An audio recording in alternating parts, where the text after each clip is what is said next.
Contrat entre la Senelec et West African Energy, Amadou Ly dénonce des violations.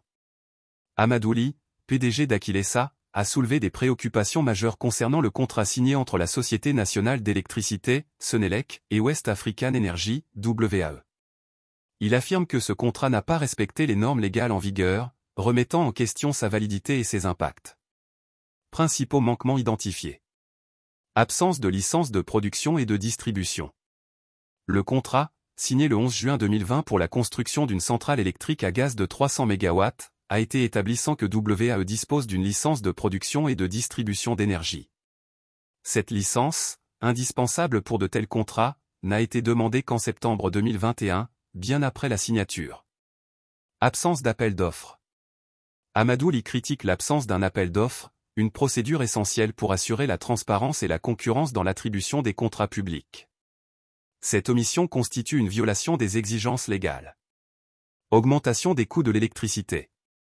Selon Ly, les conditions du contrat augmentent le coût de l'électricité pour les citoyens sénégalais. Il déplore également l'absence d'une étude technique préalable, ce qui compromet la viabilité économique du projet. Manque d'expérience de WAE. Il pointe le manque d'expérience de WAE en matière de production d'énergie au moment de la signature du contrat, remettant en cause la capacité de l'entreprise à mener à bien un projet d'une telle envergure. Appel à l'action. Amadou Ly exhorte le nouveau gouvernement à réévaluer ce contrat pour éviter des hausses injustifiées des coûts de l'électricité.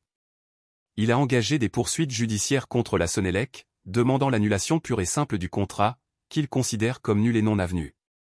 Conséquence de la dissolution de l'Assemblée nationale. La dissolution possible de l'Assemblée nationale par le président de la République soulève des préoccupations concernant le calendrier républicain et le vote du budget. Voici un aperçu des implications. Implications légales et politiques. Jeu des alliances. La perspective d'une dissolution parlementaire a déclenché une intense activité de formation de coalitions politiques. Plusieurs partis cherchent à s'allier en vue du scrutin législatif, incluant la coalition Diomaye Président et des groupes politiques autour d'Amadou Ba. Article 87 de la Constitution. Selon cet article, la dissolution ne peut intervenir durant les 2 premières années de législature.